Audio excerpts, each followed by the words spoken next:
Hey everyone, welcome to Invite More Innovative Insights. You know, insights may seem kind of magical and mysterious, but new breakthroughs in neuroscience have proven that there are actually ways to invite intentionally more insights into our lives. So that's what we're going to talk about today. Moments that seem like nothing can change everything. Stepping into the bath, lying in bed, messing around at a game, out for a walk. You're relaxed, unfocused, not doing much of anything, just wandering, pondering. When suddenly, seemingly out of nowhere, bam, an insight arrives. Whole and complete, like a download in your mind, and it changes everything. Have you had this experience? Yes? So I want you to take a moment and remember where you were when you had that epiphany. What were you doing? And how did you feel? Have you had an epiphany in the shower or the bath? Yeah. Outside in nature, perhaps? Engaged in an enjoyable activity? Well, you're not alone.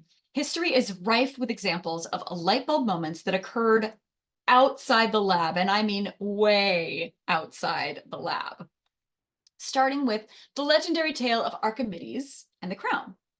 So the renowned Athenian inventor had a very pressing problem on his plate. His king had asked him if the crown that he'd commissioned was pure gold, or if the goldsmith had mixed in some silver and pocketed the extra gold.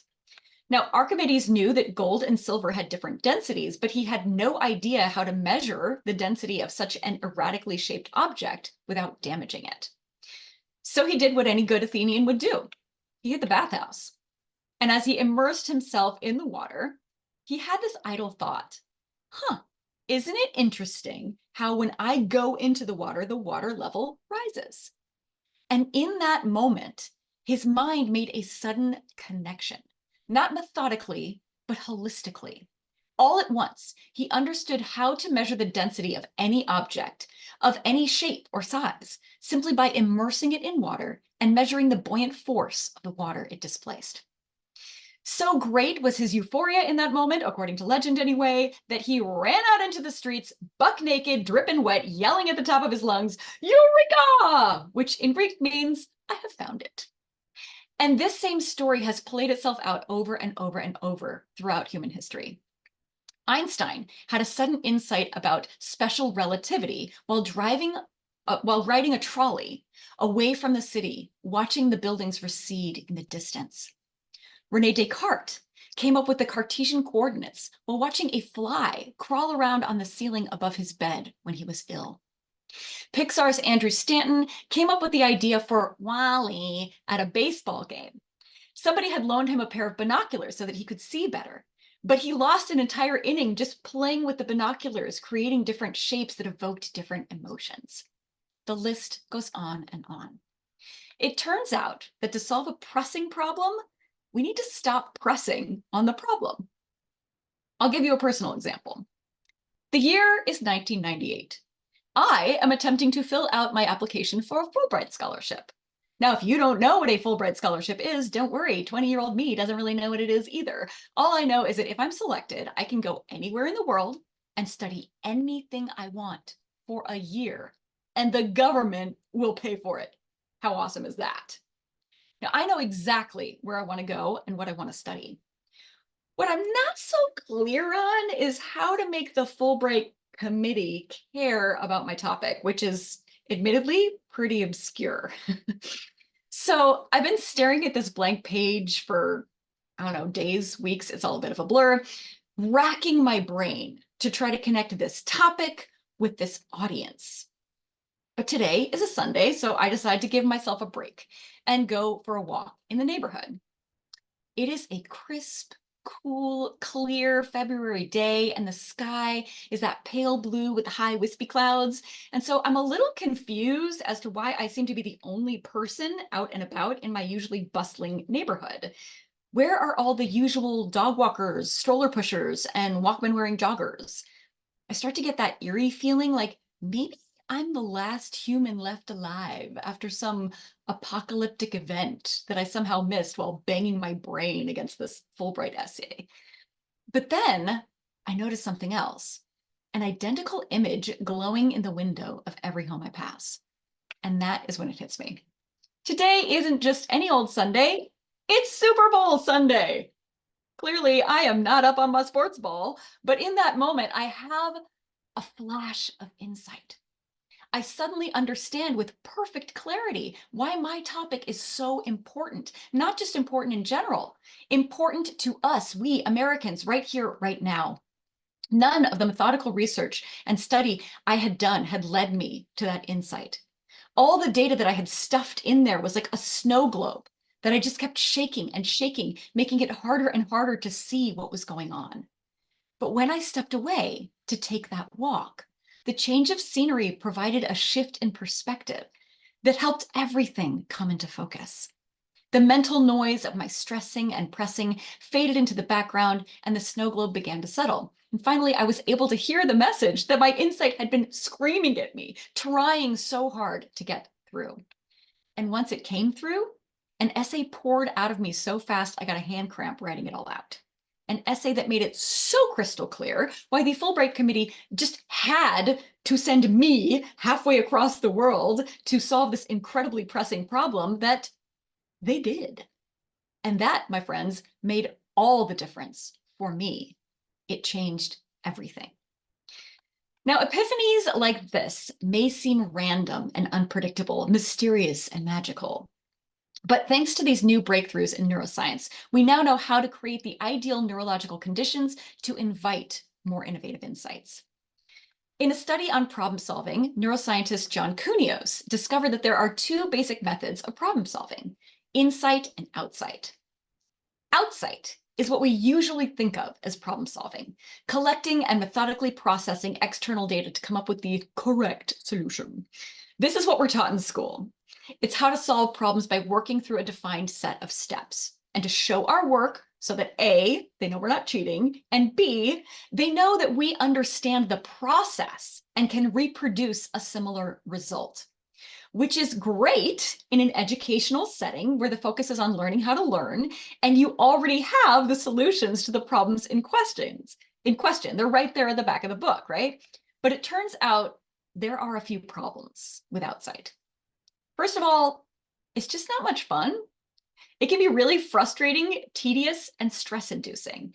And chronic stress, as it turns out, is not just unpleasant, it is deadly, not to mention deeply counterproductive.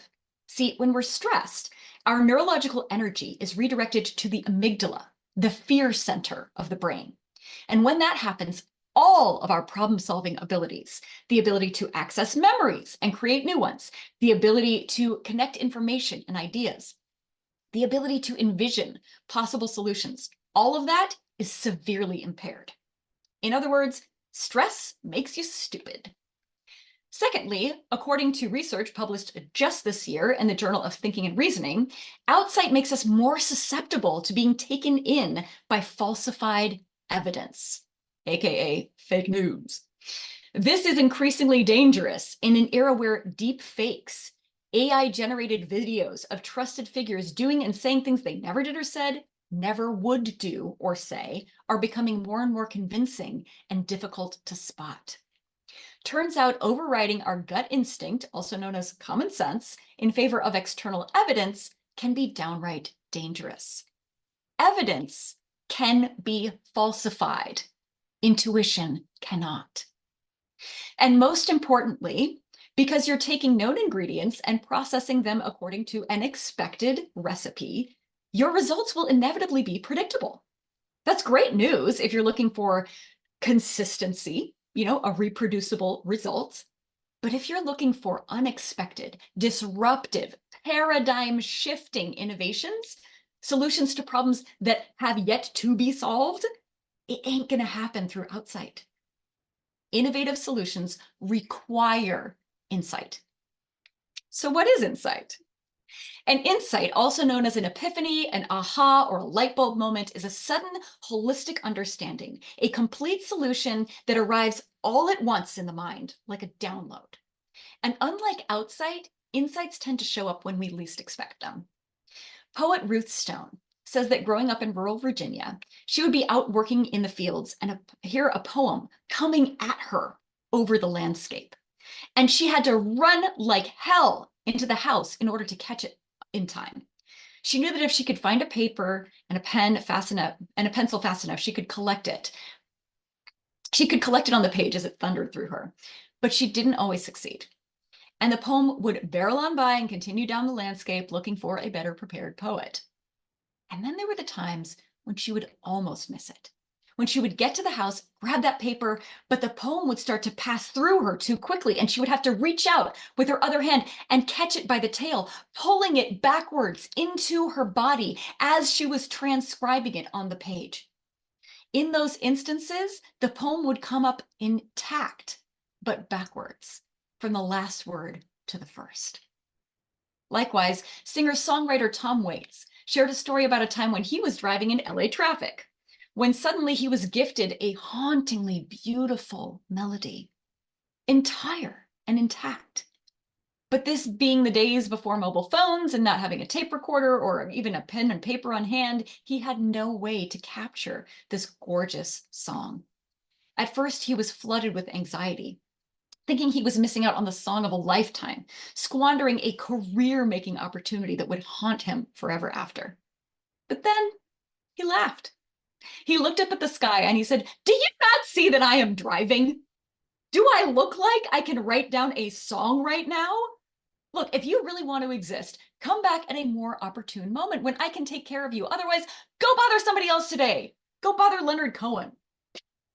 Both of these artists understood that insight is a collaboration between idea and creator, or rather co-creator, and there will always be more. So how can we intentionally invite more of these ideas to come collaborate with us? As it turns out, there are specific neurological conditions that make these seemingly spontaneous flashes of insight more likely to occur. So let's go back to Dr. Kunios and his study on problem solving. Subjects were asked to solve a series of brain teasers, and he noticed that they fell into two distinct camps: those who relied on outsight, methodically working through the puzzles to come up with their solutions, and those who relied on insight, just relaxing and trusting their instincts to provide an answer. What he discovered when looking at the brain scans is that when a subject was using outsight to work methodically through a problem, there was a consistent stream of activity in the left hemisphere, the side of our brain that deals with pattern recognition and reasoning. This is the side of the brain that helps you function on a day-to-day basis. It houses all the repeated routines that enable us to do things like walk, talk, read, write, add, subtract, take standardized tests, and so on. So it makes perfect sense that we would try to use that same side of our brain to navigate around a difficult obstacle in our path. But as we have learned, that's not actually the best, most efficient, or most enjoyable way to solve a problem. Moreover, if this is a novel problem, using left brain logic, which relies on pre-programmed patterns and processes, can actually hinder us from coming up with a novel solution. So the real question is, what was happening in the brains of the people who solved those same puzzles with a holistic insight instead? Well, Dr. Kunios observed that just before that insight arrived, there was a burst of activity in the right hemisphere, the side of the brain that connects rather than dissects. The right side is the creative, innovative part of the brain that allows us to disrupt those patterns that the left side has so diligently memorized and forge new and unexpected connections. It is also the side of the brain, as Dr. Jill Bolte Taylor points out in her wonderful TED Talk and her book, both highly recommended, called My Stroke of Insight, that helps us feel connected to something beyond our ego self. When she experienced bleeding in the left hemisphere of her brain, she became untethered from her identity as an individual and experienced what she describes as the bliss of pure existence. This led her to the insight that it is the right hemisphere that allows us to co-create, by tapping into collective consciousness, the universal creative energy that is all around us, always. So, to intentionally invite more insight, we need to deliberately turn down the volume on the left side of the brain and crank it up on the right. Not all the time, of course. Remember, we need that left brain in order to function and to navigate in our world effectively. But there are 3 specific times when we are statistically more likely to receive an insight. So all we need to do is to create habits that do this automatically during those times. You might want to get ready to take some notes because I'm about to give you 4 proven practices and the 3 times to practice them. You ready? All right, cool. The 4 R's are, number 1, reduce external input. Number 2, reflect on what you've received. Number 3, reverse the flow of information. And number 4, relax and play, aka right brain stimulation. Let's go a little deeper into each of these practices and how they help invite more innovative insights. So first we have reduce external input. How many times a day would you say that you look at your phone or a laptop or some other kind of screen or book or source of information? And when you're not looking at a screen, how much of the time are you listening to something or someone? A podcast, a radio station, a conversation, an audiobook. In today's world, we are by default absolutely inundated by information all day, every day. This is what's comfortable for us now. It actually is kind of painful and takes a concerted effort to tear ourselves away from our devices and stop taking in external data. So that's the first step, intentionally setting down and stepping away from that constant stream of incoming data and allowing a vacuum to occur. Silence. White noise, empty space, boredom, the void. Yes, it is uncomfortable, but intellectual space must be cleared for new ideas to appear. Which brings us to the second R, reflect on what you've received. That space allows for reflection. When we are constantly rushing from one activity to the next, we aren't offering ourselves the opportunity to truly absorb and make the best use of what we're learning and gaining from those activities. How much downtime are you deliberately scheduling into your day? Once upon a time, when I was an executive assistant, I supported a CEO who had a nasty habit of stacking his meetings back to back to back all day long, and then struggling to remember who had said what and which action item went with whom. So I made a habit of scheduling in buffer time before and after every meeting, allowing him the time and space to reflect, comb through his notes, and clarify next steps. It was so effective that I then started blocking off the last half hour of our workday for a walk and talk. We would leave the office, grab a coffee, and process the events of the day while they were still fresh in our minds. This worked so well that I instituted a midweek brain break for everyone in the office, Wednesday afternoon tea time. This offered us all an opportunity to pause, reflect, realign, and course correct if necessary. I champion you to deliberately schedule brain breaks and empty space into your daily routine and take that time to reflect on all that you have learned and experienced. The third practice is to reverse the flow of information from outside in to inside out by doing something which has a technical name. It is called a brain dump. Yeah, it's exactly what it sounds like. You're just taking everything that's up here and getting it out here. And there are 2 equally effective ways to do this, by writing or by talking. If you enjoy writing, I recommend a timed free write. Set a timer for 5 minutes, Start with a simple prompt like, here's what's on my mind, or what I really mean to say is, and just keep writing until that timer goes off. No stopping, no judgment, no self-corrections. This is not about producing usable writing. It's about clearing the information residue that gums up our minds so we have space to forge new connections and new insights. As you get more comfortable with this practice, try adding time little by little. See how long you can go. You might surprise yourself. And once you've filled up an entire notebook, I highly encourage you to burn it. It is not your product. It is your process. And burning those old ideas creates space for new ones. Also, burning stuff is fun. If, on the other hand, you are a verbal processor, you are very welcome to do your brain dump by speaking. Again, I recommend setting a timer or doing an activity with a set beginning and end, like taking a shower or going for a walk. If you need one, start with a prompt that gets you talking about whatever happens to be on your mind, and just keep talking until you are done.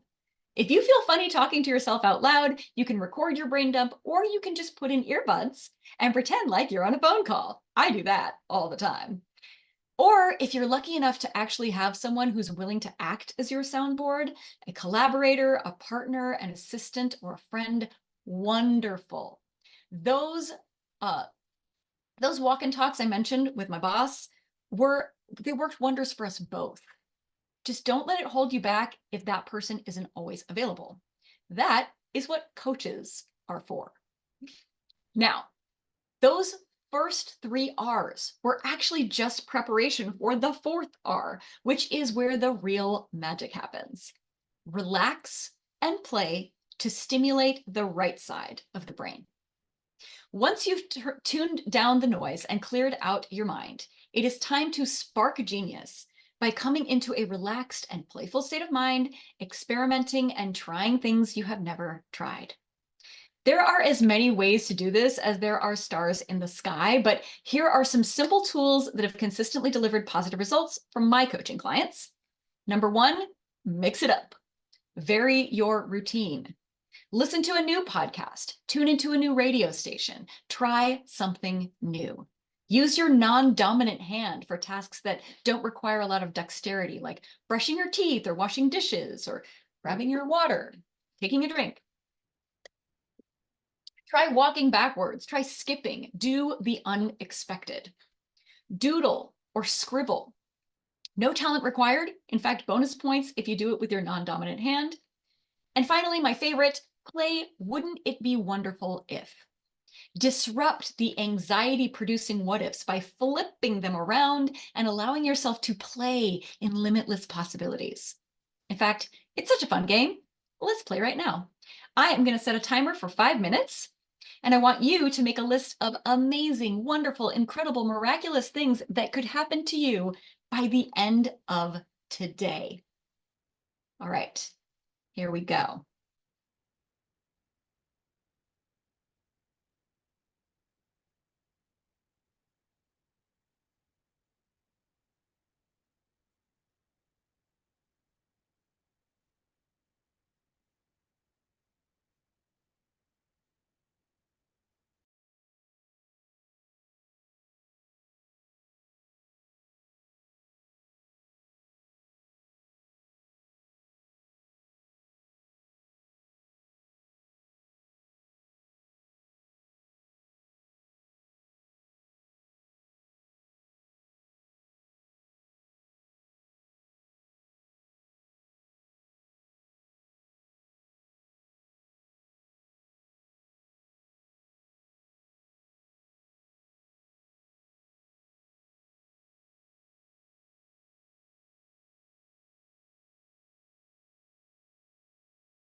All right, you can wrap it up and come on back.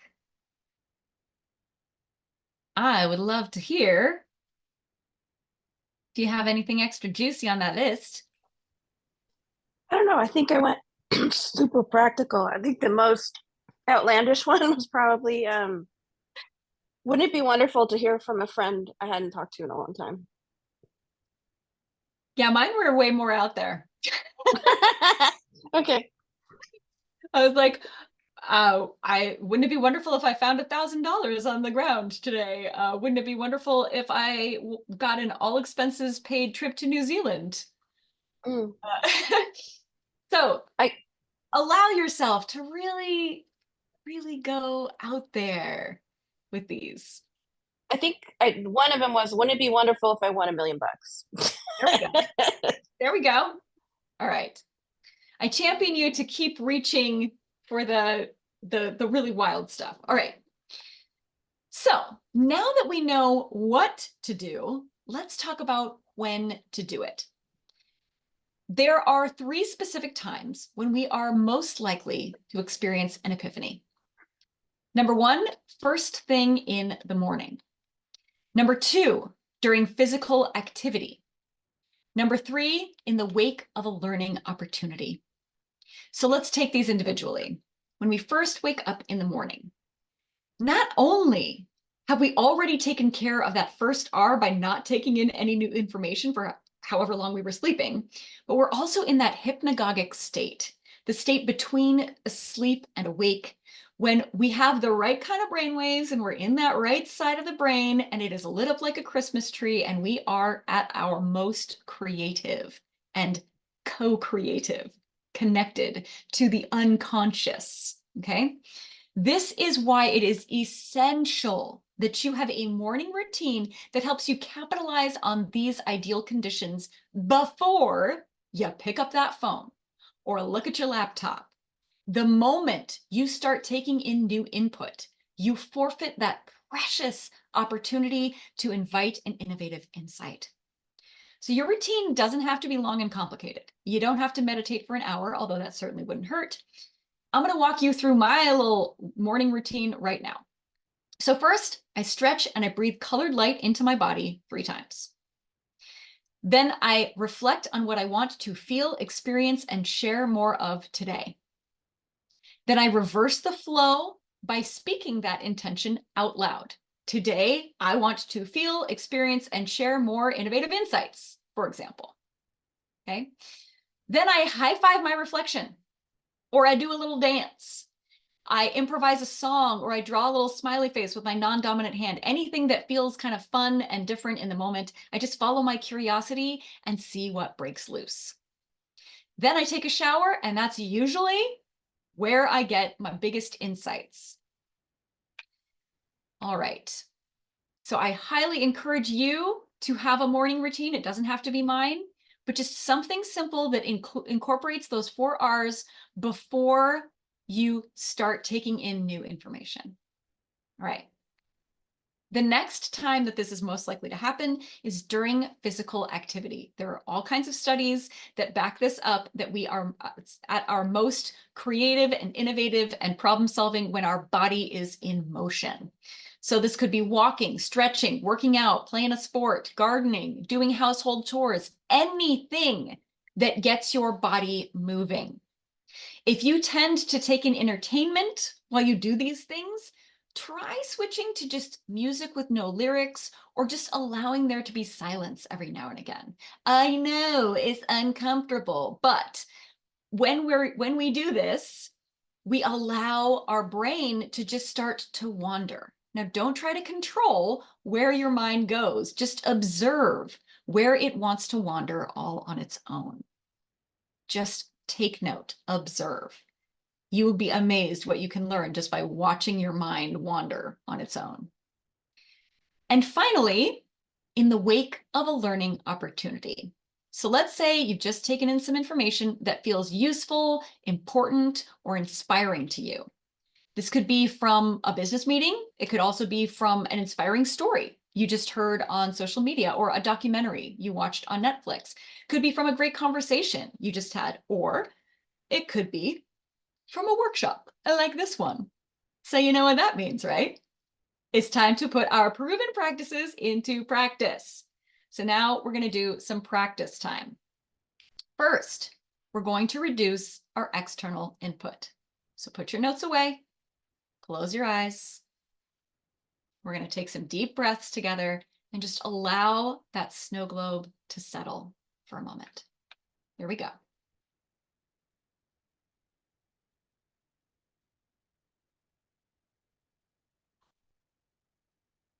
We'll do 3 breaths.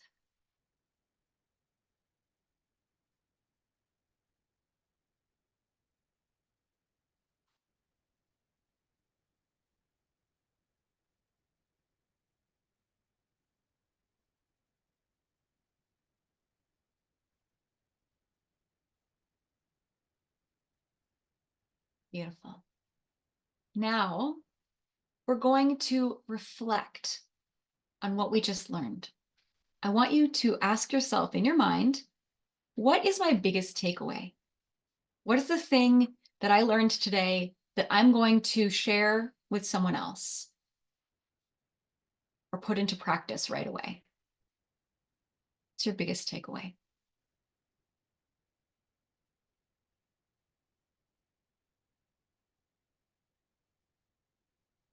Now you can write that down if you like, or we're going to reverse the flow of information and share with the group. You can come off mute, or you can write in the chat. Go ahead, Frankie. For me, it's like I can create the conditions for insights. Beautiful. It's not a fluke. That's right. It's not random, okay? You can create these conditions intentionally, daily, more than daily. I get insights several times a day these days. The more I practice these things, the more insights I get, and the more applicable insights they are, the more relevant they are to my interests, my values, my projects. Beautiful. All right. Finally, we're going to shake things up with a little right brain stimulation. So if you can, stand up. And we're just going to do a little shaky, shaky, shake, shake, shake. Shake off all the energy. And now what we're going to do, you may have done this when you were in elementary school. Try to pat your head and rub your tummy at the same time.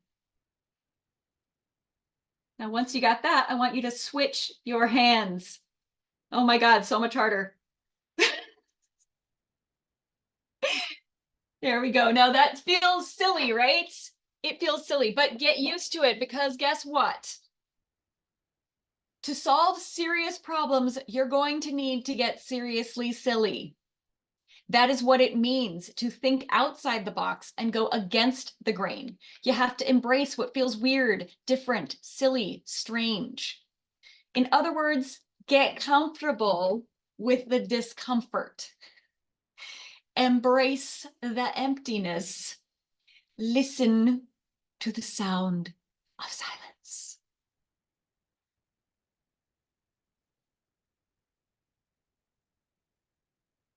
The era of insight is upon us.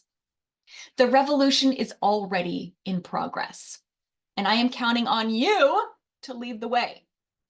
If you take nothing else away from this workshop, please take this.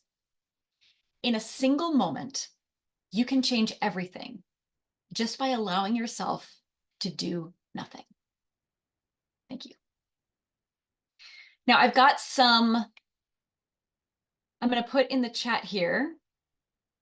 Actually, we'll end that for those of you watching at home. Thank you for joining us.